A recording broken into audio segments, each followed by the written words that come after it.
Welcome to कैम्बूस्ट dear students. आज हम देखने वाले हैं इलेक्ट्रोकेमिस्ट्री का लेक्चर नंबर 6, जिसमें हम बेसिकली कवर करेंगे हेंडरसन हेसलबैक इक्वेशन को।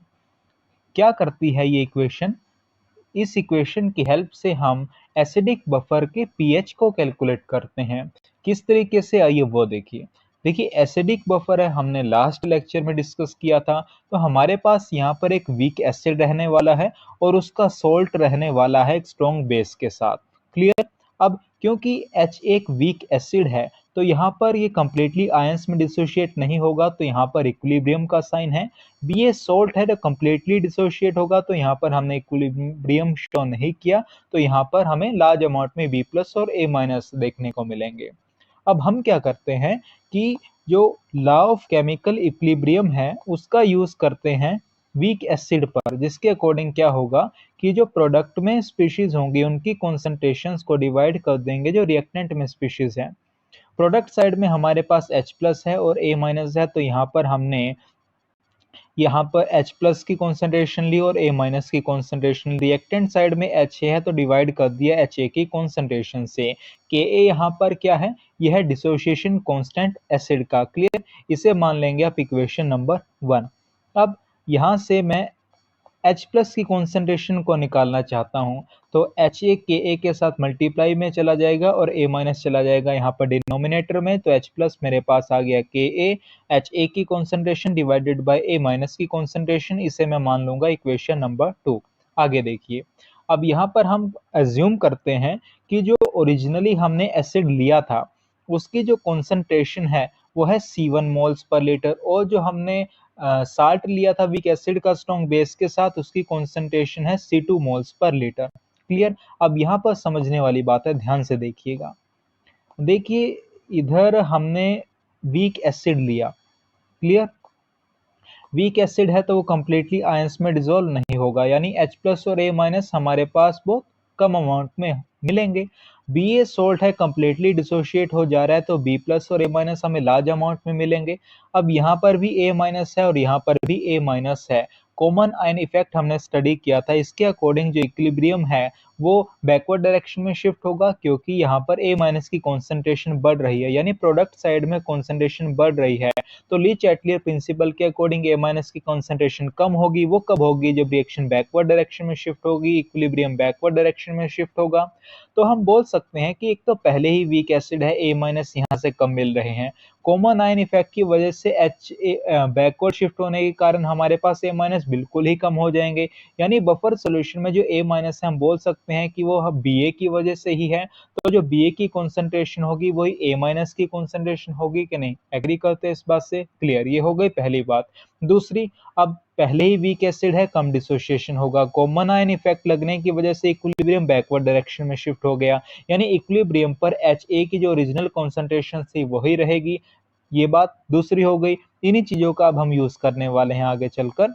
ये हमने यहाँ पर लिखा है कि ए माइनस की कॉन्सेंट्रेशन बी ए की इक्वल है C2 मोल्स पर लीटर। ये हमने बोला था कि C2 मोल्स पर लीटर है इनिशियली सोल्ट की। HA की इक्विलिब्रियम पर उतना ही प्रेजेंट है जितना इनिशियल था, तो ये C1 मोल्स पर लीटर आ गया। इसे मानेंगे आप इक्वेशन 3, इसे मानेंगे आप इक्वेशन 4। अब हम क्या करेंगे, इक्वेशन 3 से एंड इक्वेशन 4 से ए माइनस की और HA की कॉन्सेंट्रेशन को पुट कर देंगे इक्वेशन 2 में। इक्वेशन 2 आपके पास ये रही। इक्वेशन 2 HA की हमारे पास क्या है? A1 जो ओरिजिनल थी, और A माइनस की क्या है? A2। तो यहाँ पर जब हम पुट करेंगे तो हमारे पास ये आ जाएगा, H प्लस की concentration is equal to Ka C1 divided by C2। C1 किसकी थी? इनिशियली एसिड की, और C2 किसकी थी? इनिशियली सॉल्ट की। तो हम अगर लोग लें इस इक्वेशन के दोनों साइड तो मेरे पास आ जाएगा log H प्लस, जब यहाँ से log लिया, और इधर साइड लेंगे हम तो ये बन रहा है log M upon M into N। M है Ka, N है एसिड की कॉन्सेंट्रेशन डिवाइडेड बाय साल्ट की कॉन्सेंट्रेशन। log M N किसके इक्वल होता है? log M plus log N, यानी log Ka प्लस में log एसिड की कॉन्सेंट्रेशन डिवाइडेड बाय साल्ट की कॉन्सेंट्रेशन। क्लियर? उसके बाद मैंने क्या किया कि जो ये इक्वेशन है इसके दोनों तरफ ले लिया नेगेटिव, तो यहाँ पर आ गया माइनस के log H प्लस, माइनस का log Ka और माइनस के log एसिड डिवाइडेड बाय में salt. I think last lecture में हमने देखा था कि negative log of H plus किसके इक्वल होता है? पीएच के, तो वो यहाँ पर लिख दिया। माइनस का log के ए किसके इक्वल होता है, पी के, वो हमने यहाँ लिख दिया।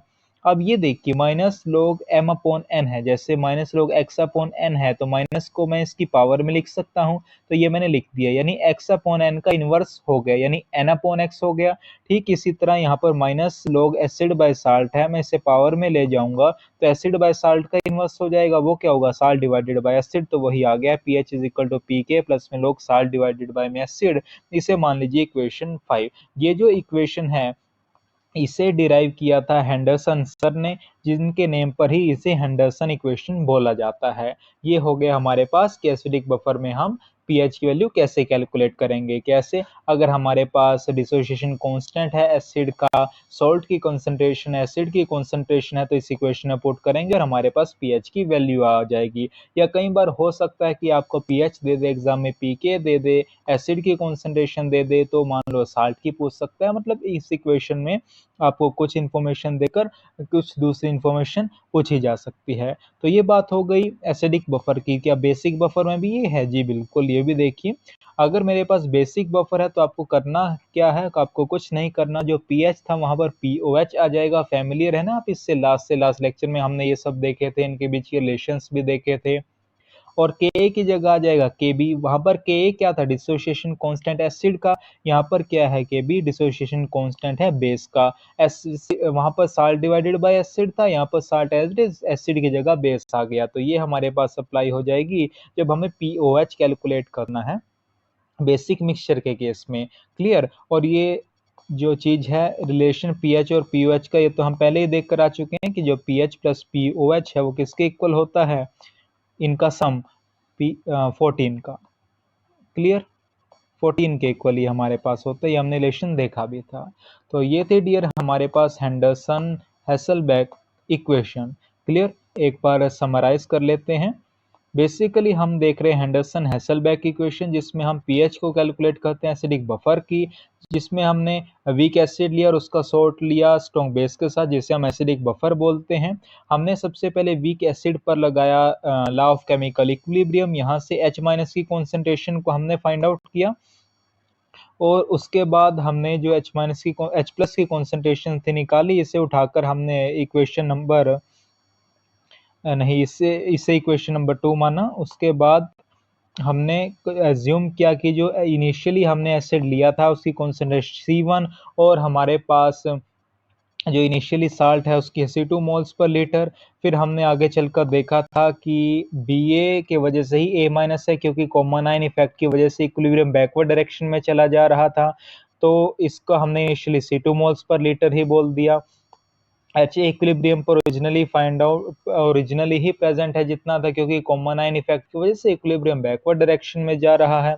उसके बाद इन दोनों की वैल्यू इक्वेशन 2 में पुट की, तो हमारे पास कुछ इस तरीके से सिनेरियो बना, जिसमें हमारे पास H प्लस के C1 बाई C2 आए। यहाँ से H प्लस की कॉन्सेंट्रेशन किसकी इक्वल आ गई, C1 किसकी थी, एसिड की, C2 किसकी थी, सोल्ट की।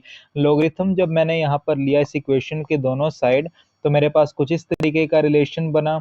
उसके बाद हमने यहाँ पर लिया था नेगेटिव दोनों साइड, इनके रिस्पेक्टिव रिलेशंस हमने लिखे, और हमारे पास आ गई हेंडरसन हैसलबैक इक्वेशन। बेसिक बफर में हमने क्या किया, पीएच को रिप्लेस कर दिया पीओएच से, और पीके को रिप्लेस कर दिया पीकेबी से, एसिड को रिप्लेस कर दिया बेस से। वही चीज हमने यहाँ पर लिखी है फॉर बेसिक बफर। ये आपके पास आ गई इक्वेशन 6। क्लियर। के भी यहाँ पर क्या है, डिसोसिएशन कांस्टेंट है बेस का, और पीएच प्लस पीओएच किसके इक्वल है, 14 के। ये तो हम रिलेशन डिस्कस कर ही चुके हैं। क्लियर। तो ये थी डियर आपके पास हेंडरसन एंड हैसलबैक इक्वेशन। क्लियर।